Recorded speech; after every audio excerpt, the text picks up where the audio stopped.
Enurese, né? Quer dizer, é uma live da formação em terapias do bem. E nós vamos falar de um tema muito interessante, que é o tema da enurese. Todo mundo que trabalha com crianças sabe a dificuldade que a gente tem para trabalhar com crianças que fazem xixi na cama, né?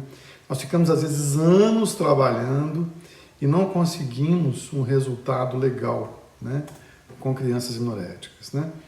Isso se deve a pequenos detalhes, né, detalhes importantes que eu vou, de alguma forma, pontuar para vocês, né? E que faz toda a diferença na hora de tratar crianças que, de alguma forma, sofrem desse sintoma, tá? Embora não pareça, mas faz a diferença, né? E vamos falar um pouquinho das novidades no tratamento, vamos falar um pouquinho sobre a questão que técnicas usar, como a gente usar essas técnicas das terapias do bem, essas técnicas psicossensoriais ganhando, e algumas coisas novas, como alarme para enurese. Tem umas coisas bem bacanas aí que o pessoal está trabalhando e que vale a pena a gente conhecer, né, para poder, de alguma forma, enfrentar esse problema no dia a dia, tá? O que é enurese? A enurese é a falta do controle de urina, né, que implicam em uma criança que ultrapassou os 5 anos e que não é uma coisa normal. Quer dizer, não houve algum problema maior, uma separação de pais, uma morte de um avô, a perda de um cachorrinho, e a partir daí a criança começou a ser anurética, né? Ela vem, né, isso se faz de forma repetitiva, né? E são consideradas as crianças anuréticas quais? Aquelas que, acima de 5 anos de idade, né, ainda não urinam em lugares determinados para sua eliminação, tá? A enurese, ela pode ser noturna e ela pode ser diurna, tá? Mas o modo mais comum como ela aparece é a enurese noturna, né? É assim que, de alguma forma, ela aparece, né? É definida como uma perda involuntária de urina, né, durante o sono em crianças acima de 5 anos. Atinge de 15 a 20% de crianças nessa idade, tá? É um número muito alto, né? A gente tem uma procura muito grande de consultório, quem trabalha com consultório de criança, de crianças com enurese procurando uma ajuda terapêutica, né? E a forma mais comum, como eu falei para vocês, é a noturna, né? Ela acontece de forma repetitiva, né? E muitas vezes não existe o sintoma diurno, né? Mas tem criança que apresentam os dois sintomas, tanto diurno quanto noturno de enurese, né? Que não é uma coisa tranquila de fazer, não, né? É um sintoma muito difícil. Por quê? Porque ele é de difícil tratamento, você tem uma cobrança muito grande dos pais, né? E vão ganhando outros sintomas, né? Às vezes os pais cobram tanto que você faz até uma ansiedade de separação nas crianças, ansiedade, um TAG nas crianças, né? Um transtorno de ansiedade generalizada por excesso de cobrança dos pais com relação a isso. Como se a criança não quisesse levantar, como se a criança tivesse preguiça, né? E não é bem assim, tá? Ela é primária quando não existe uma causa específica, né? Não existe nenhum fato específico, e ela é dita secundária, né? Quando ela acontece posterior a algum acontecimento familiar, tá? É o nascimento de um irmão, né? Um divórcio, uma separação, uma morte familiar, uma mortezinha de um cachorro. Aí o menino pontualmente, né, faz xixi na cama, tá? Então isso acontece de forma repetitiva, né? Essa criança normalmente ela tem alguns hábitos meio estranhos, né? É uma criança que não toma água durante o dia todo, né? E chega por volta de 5, 6 horas da tarde, ela acrescenta muita água, ela entra com muita água no dia a dia dela, né? E possivelmente isso vai desaguar à noite, não tem jeito, né? Tem uma série de coisas que as pessoas tentam, né? Treinamentos, né? Existem algumas técnicas de hipnose, já escutei algumas pessoas falando isso, né? Que durante a noite você vai repetindo para a criança aquilo, né? De uma forma sistematizada, né? Como se isso fosse resolver e às vezes não resolve, né? E existe uma persistência dos sintomas. Tem crianças que vão até a adolescência com enurese, né? E a enurese vai acarretando outros sintomas, né? Essa criança não vai dormir em casas que ela não conhece, não vai dormir em casa de amigos, ele não vai dormir em casas até de parentes, de avô e de avó não vão, né? Isso vai o quê? Vai de alguma forma fechando a vida da criança, trazendo prejuízo social para ela, né? Enurese é um sintoma muito difícil, quem está no dia a dia do consultório sabe disso, né? Eu digo muito que os sintomas mais difíceis de consultório são os sintomas físicos. Enurese, gagueira, né? Tiques nervosos, né? Eles têm uma dificuldade de abordar terapeuticamente muito grande, né? E a gente tem muito poucas ferramentas, né? Para trabalhar com esses sintomas específicos. Uma outra coisa muito importante quando a gente trabalha com enurese, tá? É a gente descartar a possibilidade de alguma causa orgânica, alguma causa fisiológica. É sempre legal você pedir para o pediatra dar uma avaliada para ver se não existe uma questão aí fisiológica. Existem algumas questões que eu vou até pontuar para vocês, que vocês têm que estar atentos a isso, né? É necessário que a gente descartar esses fatores orgânicos antes que a gente entre com alguma questão aí terapêuticas específicos, né? Isso é fundamental, né? Quer dizer, até para você não tratar gato por lebre, né? Se existe uma causa orgânica, não há terapia que vai funcionar, né? Então é importante que você peça ao pediatra ou quem está com essa criança para que avalie a possibilidade de haver alguma coisa que seja aí do ponto de vista orgânico, né? E de alguma forma olhar, né? Existem algumas situações específicas orgânicas que favorecem a enurese, né? A não produção de um hormônio chamado antidiurético que faz urinar, né, no período noturno é uma dessas possibilidades que existem como causadores do problema de enurese, né? É a alteração de despertar do sono, né? Em geral, essas crianças neuréticas têm um sono muito profundo, elas não acordam, ou elas sonham que estão no banheiro e urinam na cama, né? Algumas dificuldades urológicas específicas, né? E alguma vez um refluxo vesicuretal, né? Que pode acontecer, né? Isso podem ser as questões orgânicas que podem estar associadas, né, a essa situação de enurese, tá?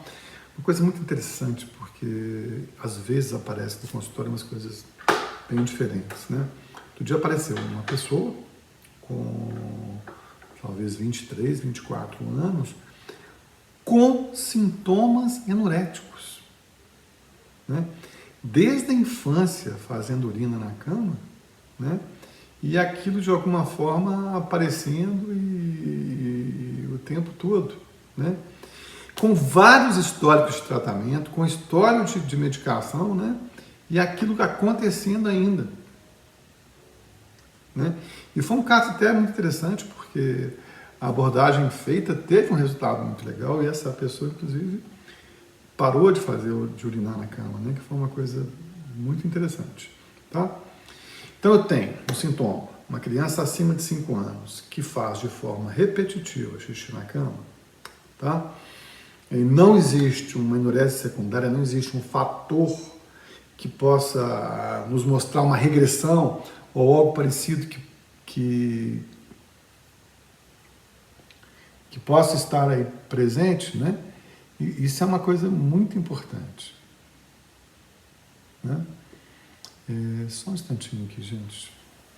Porque deu um pau no YouTube e eu estou vendo o que está acontecendo aqui. Só um instante. Não saiam daí, tá?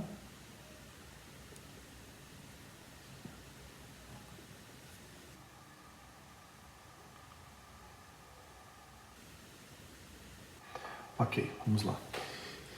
Agora deve melhorar o sinal aqui do Instagram também. Tá? Então acontece, você vê isso de forma repetitiva aparecendo no consultório, você vê isso acontecendo várias vezes, de várias formas, de várias maneiras, né? Às vezes pessoas mais velhas acontecendo, né? E às vezes existe uma associação, inclusive, dos sintomas de enurese com o sintoma de encoprese, que é a criança que faz, né, o que a gente chama de cocô na calça, né? Mesmo na idade que não é mais para causar, né? Então é uma situação difícil, né? Essa perda involuntária acontece, existe isso de alguma forma afeta muito a situação familiar. Uma das coisas que eu acho que mais afeta a relação de pais e crianças é a situação da enurese, né? Quer dizer, isso gera muito conflito, né?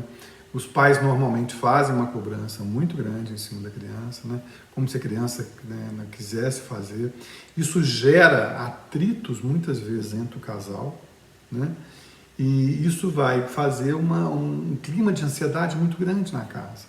E quanto mais a ansiedade aumenta nessa criança, parece que mais ela faz xixi na cama, né? É como se estivesse na contramão daquilo que a gente, de alguma forma, trabalha terapeuticamente, né? Há de se trabalhar também aquilo que a gente chama dos sintomas familiares quando se tem uma enurese noturna, né? Ok, detectada a enurese, o que nós temos que fazer? A primeira coisa, sem a menor dúvida, tá, é descartar qualquer fator orgânico que pode estar levando essa criança à enurese, tá? Descartado o fator orgânico, a gente tem que trabalhar, tá? E aí vem a grande questão, né, que todos nós terapeutas temos. Por que as ferramentas que a gente tem, normais de psicoterapia, não funcionam quando a gente trabalha com crianças enoréticas? Melhorou o som aí no Facebook para vocês? Tá? Isso tem uma explicação, né, bem interessante. Tá? A primeira delas, tá? Que eu acho bem interessante. Tá? As pesquisas mais atuais estão ligando, né, a enurese a um fator hereditário. Como assim? Tá? Sabe-se hoje que, se de alguma forma a criança teve um pai ou uma mãe enorético, ela tem quase 77% de chance de ter enurese. Ainda mais se os dois forem, né? Se tiver apenas um pai ou uma mãe enorética, ela tem 45% de chance de ser uma criança enorética, né? O que nós temos aqui? Um fator hereditário, um fator genético atuando aí. E não há terapia que funcione em cima disso. Tá? Inclusive, quando você fala isso para os pais e para a própria criança, isso tira todo um peso emocional. É como se ela não quisesse parar, como se ela relutasse em parar. E a própria retirada do peso emocional, que a gente chama do sintoma enurético, às vezes facilita, inclusive, a parada. Possibilita mais essa parada da criança com a enurese, né? É claro que existe o fator ambiental, não tenho dúvida com relação a isso, né? Mas eu acho que a gente tem que trabalhar com esse fator hereditário. Isso muda muita coisa, né? Porque eu acho que a primeira pergunta que você tem que fazer num consultório de psicoterapia infantil, quando a criança tem enurese, você teve pais enoréticos? Você teve uma mãe enorética, você teve um pai enorético, você teve um tio enorético, alguém na família tinha isso? Por quê? Porque a criança só vai parar de fazer xixi na cama na mesma idade que aquele pai parou. na mesma idade que aquele tio, que aquela mãe parou. Né? Essa é a grande dificuldade de se trabalhar com a enurese. Então, por que os fatores emocionais da terapia não funcionam? Porque não tem como se trabalhar com terapia quando a gente tem fatores que são hereditários, que ultrapassam a nossa condição pessoal de trabalho. Né? Isso muda toda a sua questão e o seu foco de trabalho. Né? E é muito interessante, né? Quer dizer, se eu tenho um pai ou uma mãe anurético, isso faz com que tenha 44% de chance que a criança seja anurética. Se os dois são, é 77% de chance das crianças serem anuréticas. Né? E existe uma estatística de 15%, né, onde os filhos não são afetados. Né? É aquela coisa, se eu sou anorético, eu possivelmente vou ter esse problema quando eu tiver um filho. Né? Ou um dos filhos, de alguma forma, vai acontecer com isso. Né? E é muito interessante, a enurese é mais frequente em gêmeos iguais do que gêmeos diferentes. Né? Parece que quando você tem os gêmeos iguais, quer dizer, o fator hereditário ali, ele de alguma forma entra de uma forma mais pesada. Né? Olha que interessante que eu estou falando para vocês. Tá? Se chega uma criança anorética no consultório, né, a primeira pergunta que eu tenho que fazer é: existe um fator hereditário? Existe uma disfunção? Essa criança não está fabricando à noite aquilo que a gente chama de hormônio antidiurético? Avaliação pediátrica, avaliação de um urologista é muito importante se fazer, tá? Até para vocês não tratarem gato por lebre. Ok. Se eu tenho o que a gente chama aqui de 25%, se eu descarto a possibilidade de uma situação orgânica, qual que é a segunda pergunta que tem que ser feita? Né? É se algum desses pais fez xixi na cama até tarde. Se existe um fator hereditário. E contra fatores hereditários, não existe como a gente brigar. Né? Aí você vai fazer mais um treinamento comportamental ou usar algumas das dicas que eu vou dar para vocês no trabalho terapêutico aqui mais no final da live. Tá? Muito bem. Se eu não tenho o fator hereditário, isso pode acontecer. Né? Por que a terapia, então, não funciona com essas crianças? O pessoal que está no Facebook está me reclamando que o som tá ruim. Tá? Eu estou ao vivo também no Instagram. É só ir lá e entrar, tá? Na verdade, eu não ia fazer essa live aqui no Facebook, mas é porque o meu YouTube deu um pau e eu entrei aqui no Facebook para as pessoas poderem me escutar, tá? Mas se tiver ruim no Facebook, migra lá para o Instagram, que lá tá legal. Lá o som, não tem ninguém reclamando de som lá. Ok? Né? Apenas vá para o Instagram que vocês vão talvez ter lá. Né? Realmente eu não sei o que está havendo com o Facebook, que meu som não está legal. Tá? Digamos o seguinte. Tá? Se eu não tenho fator hereditário, se eu não tenho fator orgânico, né, por que as terapias não funcionam com essa porcentagem de criança que não tem fator hereditário e que não tem fator orgânico? Nossa, gente, o que eu já apanhei, né? O que eu já fiz de anos de terapia com criança sem um resultado específico, vocês não imaginam. Tá? Por que isso acontece? Por uma questão muito interessante. Tá? não funciona porque é trauma. Por incrível que pareça. Tá? Segundo a sociedade médica, né, inclusive ligada aos urologistas, a terapia infantil é ineficaz com a enurese. É ineficaz por quê? Porque você fica trabalhando em cima de um sintoma que não existe. Tá? A enurese seria um efeito secundário de estresse pós-traumático. Tá? Isso fica muito claro para a gente na enurese secundária. Né? Existe um fato e a partir desse fato a criança começa a fazer xixi na cama. Na enurese primária, isso também é um fato real.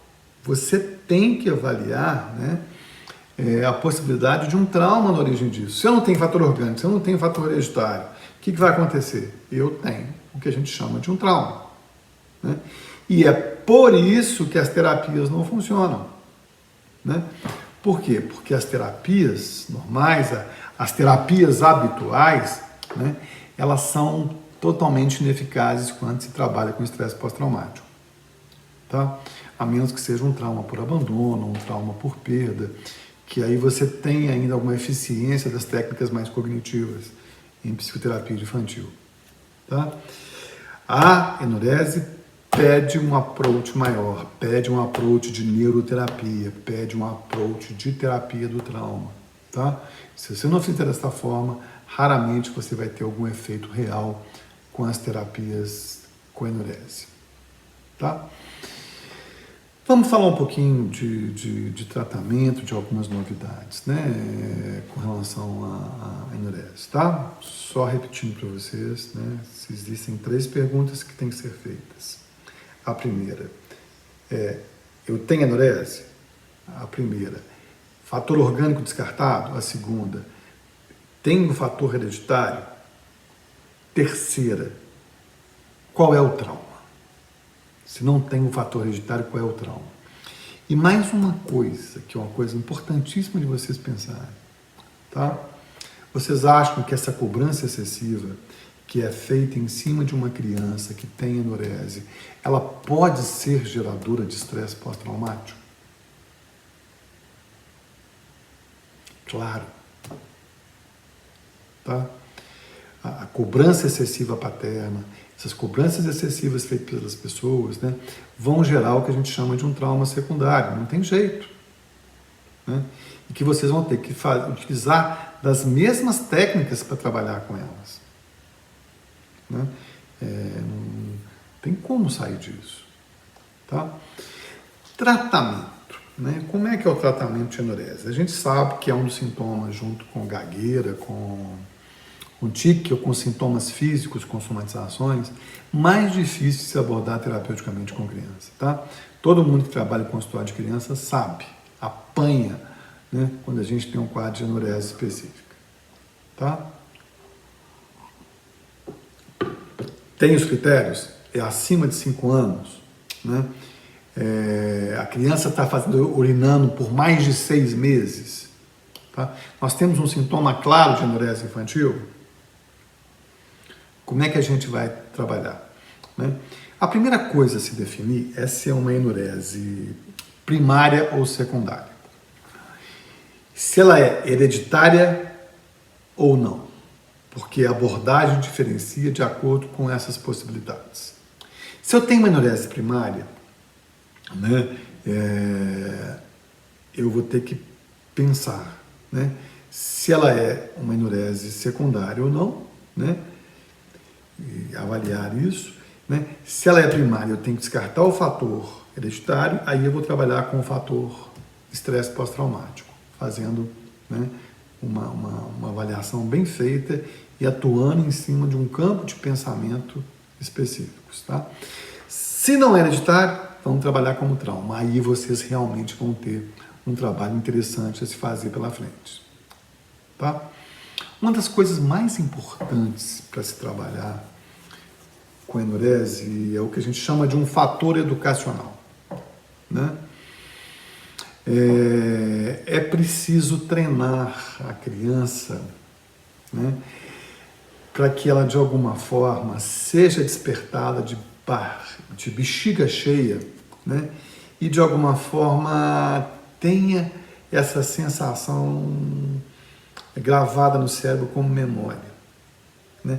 Que muitas vezes ela tem um sono tão pesado que ela não faz a percepção de bexiga cheia, né? E com isso ela de alguma forma não te acorda, ela de alguma forma ela aciona o reflexo de micção e faz na cama, né? Essa coisa de acordar a criança na noite, porque essas crianças que fazem xixi na cama, às vezes elas fazem de hora marcada, às vezes elas têm uma hora certinha onde elas fazem isso. Então acordar a criança, mostrar para ela aquela sensação de bexiga cheia e colocar ela à noite para fazer xixi é uma coisa importante. É desgastante para os pais, né? Porque às vezes tem que acordar 1 hora da manhã ou 2 para fazer uma coisa dessa, né? Mas é importante esse fator de treinamento educacional no caso da enurese. Especialmente daquilo que a gente chama de enurese hereditária. Tá? Na enurese secundária a gente não tem muito isso, né? Descartado o fator orgânico, os fatores hereditários, né? O que a gente percebe é que esse tratamento de crianças com enurese, normalmente elas acontecem aos 7 anos de idade. Tá? É quando os pais se atentam a isso e procuram o nosso consultório para que isso aconteça terapeuticamente, né?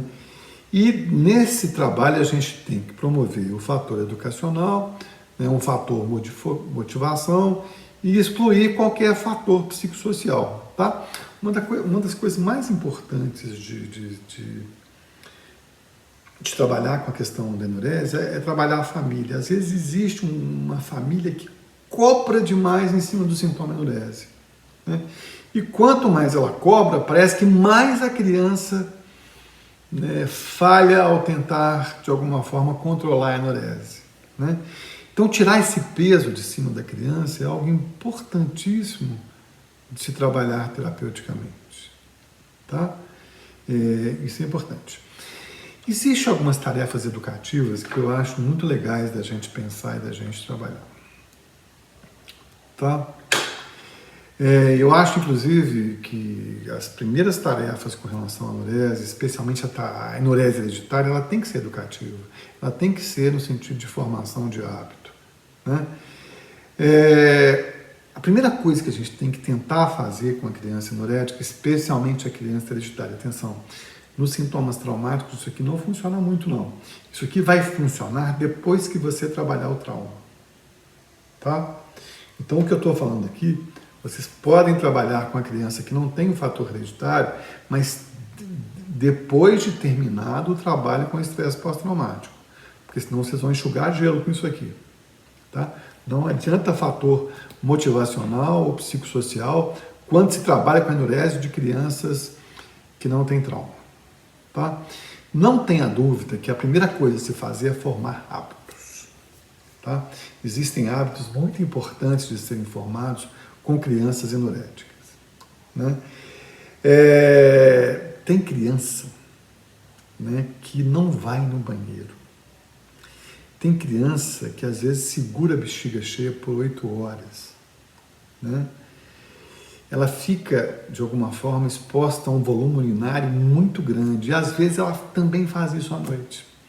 Ela toma muita água, 5, 6 da tarde, como ela tem um alcance muito grande, né? Ela segura às vezes 8 horas com aquela água, mas se você 5 ou 6 da tarde, lá para as 2 da manhã, ela vai fazer o xixi, tá? Então é importante que você treine a criança ao hábito de ir no banheiro de forma repetitiva durante o dia, não só durante a noite, né? O hábito de ir no banheiro antes de dormir é importante, tá? Qual que é a orientação básica que eu passo para os pais? Eu acho que é importante que você treine com a criança pelo menos de cada 4 horas durante o dia, com horário marcado, tá? Levar a criança no banheiro, fazer com que ela faça esse xixi. Isso é importante demais de se trabalhar, né? Outra coisa importante que eu acho que tem um fator educativo e fundamental quando se trabalha com enurese.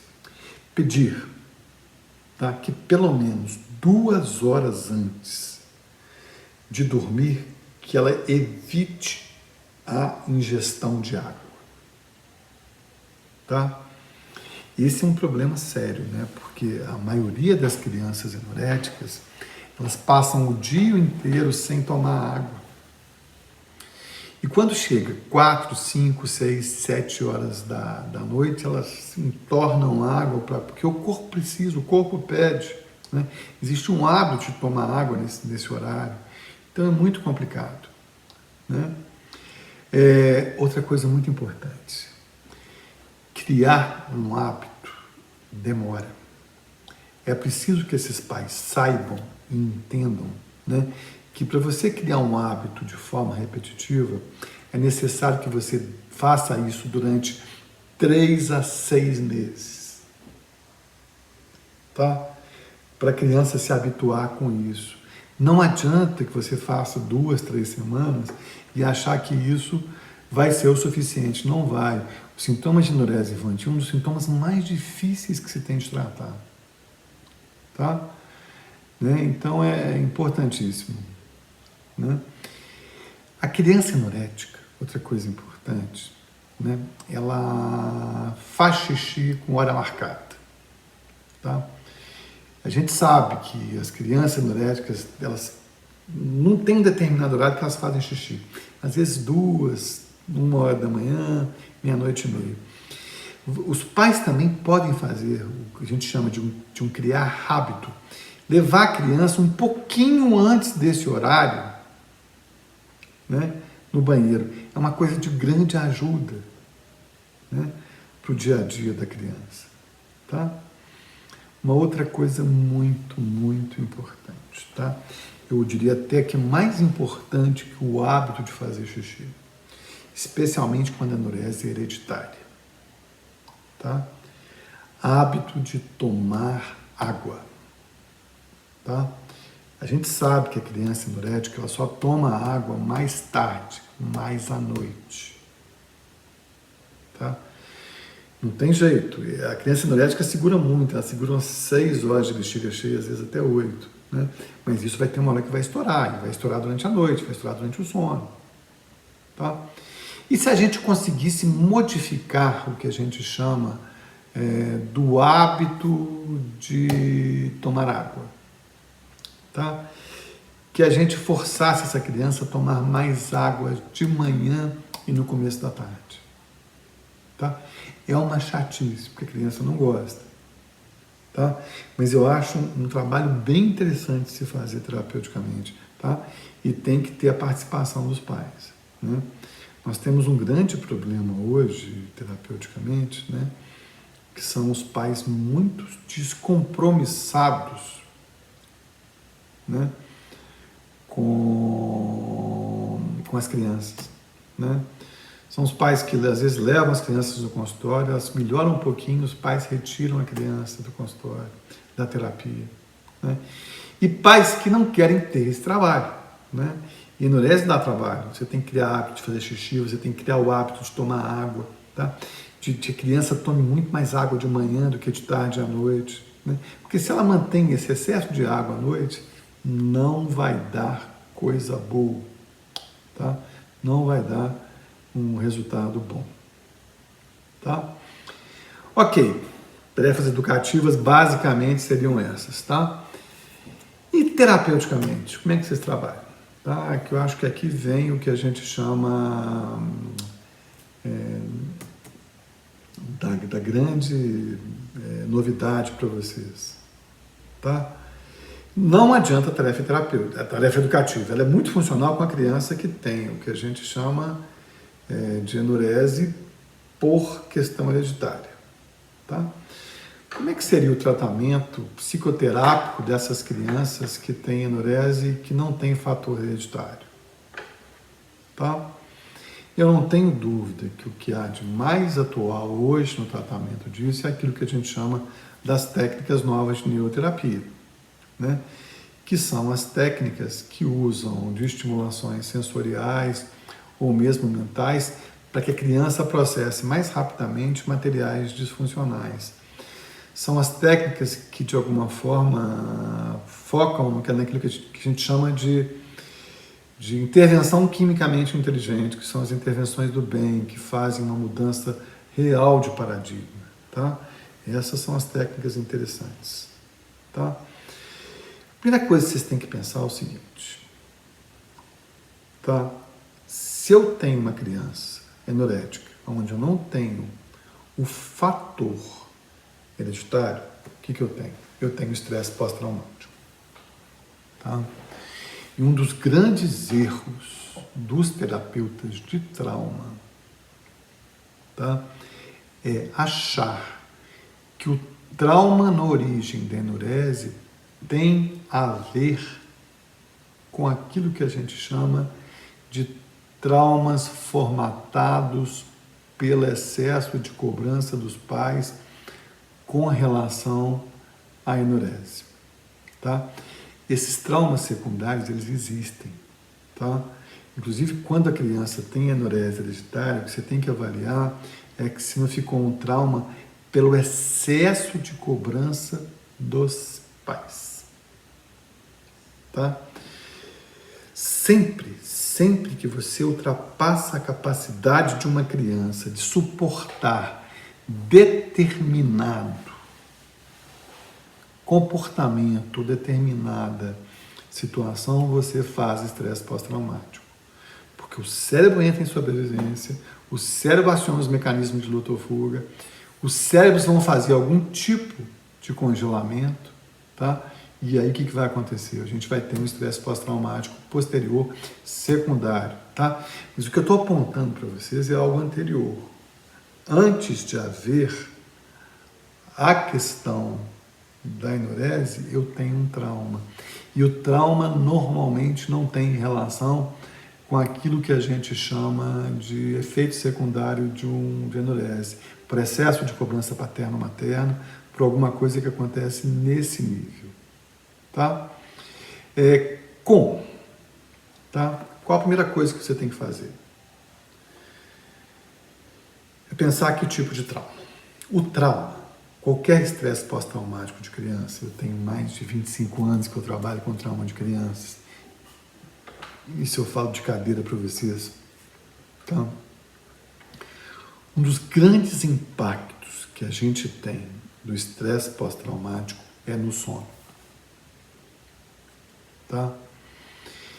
A criança tem dificuldade de dormir, a criança tem medo de dormir porque ela vai sonhar com aquela situação do trauma, né?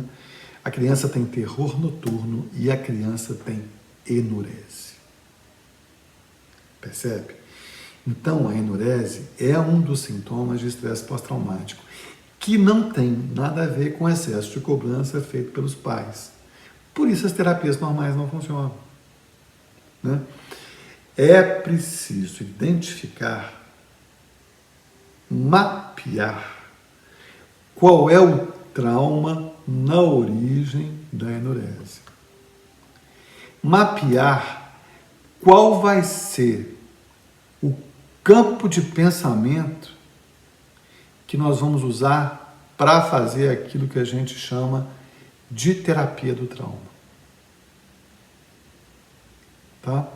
Isso é fundamental da gente pensar e da gente procurar. Tá? Como? Tá? Recebi a criança, descartei fator orgânico, descartei fator hereditário. Né? O que eu vou fazer?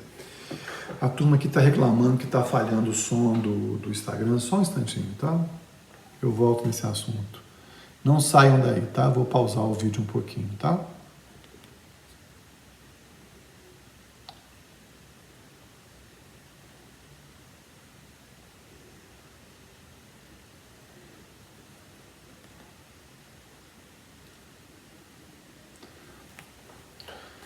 Ok, vejam se melhorou o som para mim e me dá um retorno aqui, tá? Eu troquei aqui a minha faixa de Wi-Fi, pode ser a questão do Wi-Fi que não está funcionando bem. Mas me dá um retorno aí, se o som tá legal. tá? Mas de qualquer forma, essa live vai ser gravada e ela está lá no meu canal de YouTube. Eu vou subir lá para lá e vocês têm alguns dias para assistir lá, tá? Primeira coisa que eu tenho que fazer é descartar. O pessoal falou que melhorou, né? Parece que agora entrou o som, né? Tá bem, né? Às vezes live tem esses pequenos problemas que a gente não consegue entender por que acontece, mas acontece. Eu preciso entender qual é o trauma na origem da enurese, tá? Eu preciso entender qual é o campo de pensamento que eu vou utilizar para trabalhar esse trauma. Trauma de criança é completamente diferente do trauma de adulto, né? Até pela própria incapacidade da criança ter o que a gente chama de abstração, né? A gente tem que fazer uma intervenção um pouco diferenciada, tá? E eu, por exemplo, quem usa diagnóstico psicossensorial, que é uma das técnicas que a gente utiliza na terapia de criança, né? O diagnóstico nos dá, né? Essa clareza específica, né? De que tipo de trauma eu tenho e que tipo de diagnóstico eu vou usar para trabalhar com essa criança, tá? Uma das técnicas que a gente utiliza muito, né, na terapia de criança, especialmente na criança com enurese, é o que a gente chama de processamento rápido de informação, tá? Na verdade, esse nome deveria ser processamento desbloqueado de informação, né? Mas a gente trabalhou com esse conceito há muitos anos e ficou esse nome. O que é o processamento rápido de informação? É o tapping no ponto do intestino delgado ou do rim, que são pontos meridianos, junto com um pouco de hipnose, é uma prática em hipnose terapêutica, né? E com informações cognitivas. Então, o que a gente faz inicialmente com essa criança que tem enurese, né? Nós fazemos aquilo que a gente chama de técnicas de proteção e segurança de processamento rápido de informação, tá? Eu vou criar para ela um lugar seguro, eu vou criar para ela um campo de força, eu vou cicatrizar um coração, eu vou criar um baú onde ele vai guardar todas as tristezas, as chateações dela, né? Eu vou normalizar aquilo que é uma coisa importante, né?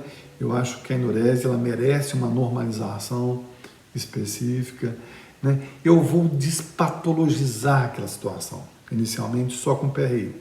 Eu estou só protegendo, tá? Trauma de criança a gente protege, depois a gente trabalha. Na hora que a gente obtém alguma segurança maior, a gente entra com um trabalho terapêutico específico, tá? Antes disso, não faça isso, tá? Outra coisa que a gente usa muito com a enurese é o que a gente chama de oração cardio-mind, tá? É uma oraçãozinha pequenininha, onde a gente usa da ferramenta coerência cardíaca para obter resultados excelentes, para baixar o nível de ansiedade, de cobrança que essas crianças têm. Outra coisa fundamental é aquilo que a gente chama de técnica psicossensorial, tá? A técnica psicossensorial é uma técnica um pouquinho diferente, por quê? Porque ela vai utilizar o mesmo paradigma do EFT, da terapia do campo de pensamento, do TFT, né, para fazer terapia. Só que é um modelo extremamente simplificado e adequado à criança, tá? No TFT você tem uma grande dificuldade que é achar a patologia específica, né? E na técnica psicossensorial, ela é muito menor que o EFT e ela é o que a gente chama de um protocolo global. Não importa o sintoma que a criança tenha ou que a pessoa tenha, a gente utiliza muito. Inclusive, né, para quem quiser, a gente está entrando com uma promoção no Sinapse AD desse curso de técnica psicossensorial, que é o curso mais vendido do Sinapse, por apenas R$150. Quem não conhece deveria conhecer. E a gente utiliza muito com a criança enurética, né? Eu peço para os pais fazerem com a criança antes de dormir, para a criança fazer, peço para a criança fazer no bichinho, a gente faz por procuração, são coisas muito legais. E outra coisa muito legal que eu uso muito é a técnica psicossensorial para o sistema de criança, tá? O pessoal que fez o último curso de diagnóstico psicossensorial sabem, é uma das técnicas mais potentes que a gente tem no controle desse tipo de sintoma. Tá? Preparou, né, a criança, protegeu a criança, nós vamos trabalhar o trauma. Né? E não existe técnica melhor para trabalhar trauma de criança do que o modelo de espada mágica do processamento rápido de informação, do PRI. Tá? Existe um modelo onde a gente utiliza uma dessas técnicas específicas com cada um dos sentimentos básicos, sem expor a criança a rever a questão da enurese, do trauma, algo específico, e a gente consegue um resultado maravilhoso terapeuticamente com a criança. Tá? E a única coisa que a gente tem que ter cuidado é com aquilo que a gente chama de campo de pensamento perfeito, usar um campo de pensamento que seja realmente efetivo no trabalho com criança. Tá? E aqui vem algumas dicasinhas minhas para vocês que são muito legais nesses quase mais de 30 anos que eu trabalho com crianças em consultório, né? A gente vai aprendendo algumas coisinhas, né? E que eu gostaria de passar para vocês. Tá? Muitas vezes, depois que eu trabalho o fator educativo na criança que tem a questão hereditária da enurese, ou que eu trabalho a questão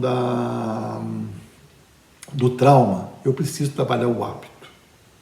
Tá? Por mais que eu tenha acabado com aquilo que de alguma forma é gerador de enurese na criança, eu preciso acabar com o hábito que ela tem de fazer xixi na cama. Tá? Existem algumas medicações antidepressivas tricíclicas. Tá? Alguns pediatras e alguns neurologistas sabem disso, né? Que, como efeito secundário, tem que a criança não faça xixi na cama. Tá? Em alguns casos muito interessantes, o que eu faço? Depois que eu terminei de trabalhar a questão Depois que eu terminei de trabalhar a questão da terapia da criança, né, o que eu vou fazer ali? Eu vou pedir que ela, de alguma forma, introduza a questão da medicação, tá? Porque ela automaticamente vai parar, né, de usar a medicação. A medicação vai fazer com que ela não faça xixi na cama. Isso, às vezes, ela usa por 3 ou 6 meses, isso que de alguma forma cria o hábito de não fazer na cama. Essa medicação antidepressiva, tricíclica, antiga, ela é muito interessante. Ela provoca, às vezes, uma dorzinha de barriga na criança, né? Mas eu acho que ela é um grande auxiliar no sentido de interromper esses processos de xixi na cama. Tá? O pessoal está falando que continua falhando o som. Gente, essa live vai ficar no meu canal de YouTube gravada. Depois vocês vão lá e assistam. Realmente eu não sei mais o que fazer com relação a isso, né? Não gostaria que estivesse falhando, mas parece que está hoje, não está legal. Tá? Outra dica muito interessante, tá? Acupuntura. Tá? Existe um estudo da Sociedade de Medicina, né, que fala que a acupuntura é eficaz em muitos dos casos de enurese noturna. Então, é um elemento a mais que a gente tem aí para trabalhar com as crianças, tá? É um elemento a mais que a gente tem aí para um trabalho bem interessante, né? Então, é mais um ganho que a gente tem. E uma outra coisa muito interessante é um alarme noturno, tá?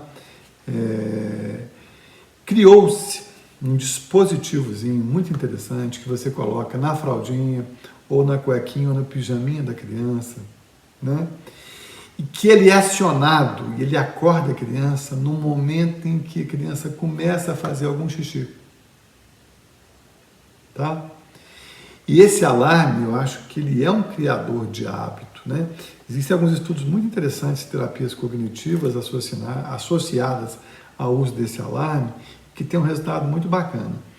Quando eu indico o uso desse alarme, né, eu normalmente associo o uso desse alarme com com terapia psicossensorial, com TPS, né, que é a técnica psicossensorial, e com CardioMind. É muito interessante, é como se eu limpasse as emoções que fazem a criança fazer o xixi, né, com o CardioMind ou com terapia psicossensorial, introduz a questão do alarme e com isso eu vou criando o hábito dela acordar à noite para fazer o xixi, tá? Que são coisas muito interessantes. Eu gostaria de saber se vocês têm alguma pergunta a me fazer, se vocês gostariam de perguntar alguma coisa sobre esse assunto, que eu possa responder para vocês. Lamento muito não ter conseguido entrar no YouTube com vocês. Houve uma falha aqui que eu não sei o que aconteceu. E também me parece que o som está falhando tanto no Instagram quanto naquilo que a gente chama no Facebook, que eu entrei aqui. Tá? A turma toda está de alguma forma reclamando do som. Vocês gostariam de me fazer alguma pergunta específica?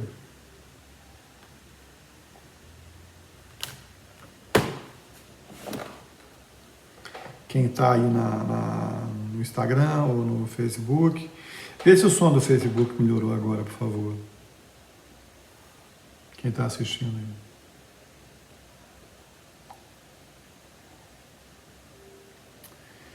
Gente, tem gente reclamando que não deu para entender, mas vai estar no meu canal de YouTube. Vai lá, entra no canal que vocês conseguem assistir tudo, tá? Essa live vai entrar lá daqui a pouco.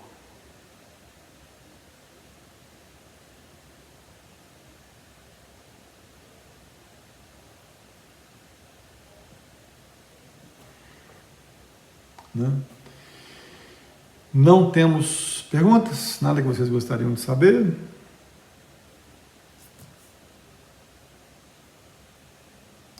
Eu não vou fazer, ela fica gravada, é só vocês irem lá, né? E de alguma forma assistirem lá no meu canal de YouTube, tá? É super tranquilo. Tem duas perguntas interessantes, tá? A primeira, da Elisângela, tá? Gente, quem tá no Instagram, se terminar o tempo, vai lá pro Facebook, que eu tô lá no Facebook também, tá? Eu não sei se o som do Facebook melhorou, porque o som estava muito ruim. Me dá um retorno, pessoal do Facebook, se o som aí melhorou. Tá? Uma pergunta da Carmen: quanto tempo leva para instalar um hábito? Um hábito, ele leva de 3 a 6 meses para ser instalado, tá? Esse tipo de repetição, Carmen, tem que ser feita durante 3 a 6 meses para que a criança realmente o habitue a trabalhar com essas tarefas educativas com relação à enurese infantil. Tá? A Dolores está me perguntando qual é o antidepressivo que as crianças tomam. Dolores, normalmente é um antidepressivo tricíclico, daqueles antigos que as pessoas tomavam, tá? E normalmente é o tofranil, mas tem outros também, né, que eles utilizam, né, que é muito interessante. O som continua ruim também no Facebook, né? Que pena, né, que a gente não conseguiu um som bom hoje. Né? De qualquer forma, vai estar no meu canal de YouTube gravado, é só ir lá e escutar, ok? Quem perdeu. O pessoal falando de que o som está baixo. Eu realmente não sei o que houve aqui. Realmente, eu estou com problemas com o som do YouTube há muito tempo. Do Instagram nunca tinha tido, não. Né? Tem a ver com imaturidade neurológica? Não, Dolores. Normalmente, a enurese tem 2 fatores, né? Quer dizer, tem 3 fatores. Hereditário, a gente tem um fator realmente biológico, né, alguma disfunção específica, ou nós temos um outro fator muito interessante, que é o trauma. Né? Se você não trabalhar como trauma, você não vai ter um efeito realmente bacana no trabalho com enurese noturna. Tá? Você faz o protocolo de trauma, tá? Não foca em enurese, não foca em xixi. Ela vai desaparecer automaticamente. Né? Então, não adianta se trabalhar em enurese se não for com a questão do trauma. Então, de alguma forma, eu indico a vocês isso. tá? Mais alguma pergunta? É Tofranil, Dolores, né? A medicação, uma das medicações usadas é o Tofranil, tá? Mas isso vocês vão fazer com indicação médica, tá? Procure um bom neurologista, uma boa pessoa que trabalhe com isso, para que elas possam fazer para vocês isso, tá? Mais alguma pergunta que vocês gostariam de me fazer sobre enurese, sobre essa questão? Por que o trauma estaria na origem de muitas enureses infantis? Né? Eu acredito, inclusive, que a enurese seria aquilo que o Scher chama de dissociação somática. O que é a dissociação somática? É quando o corpo paga o preço de um trauma. Tá? Quando isso acontece, existe o trauma e o corpo fica aquele choro eterno daquela situação traumática. Enurese é uma das questões dessa. Não tem muito jeito da gente trabalhar com isso. Mais alguma pergunta que vocês gostariam de fazer?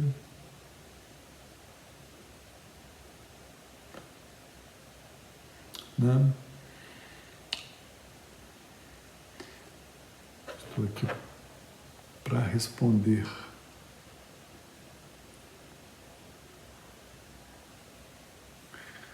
O João Carlos, psicólogo, falando que eu tenho que refazer essa live porque o som ficou ruim. João, vai lá, cara, no meu canal tá tudo lá, cara. Né? O que ficou gravado tá lá, é só você ir lá e escutar, né? E lá você vai escutar com qualidade, tá? Não tenha dúvida com relação a isso. Né? Mais nenhuma dúvida, gente? Vamos concluir então?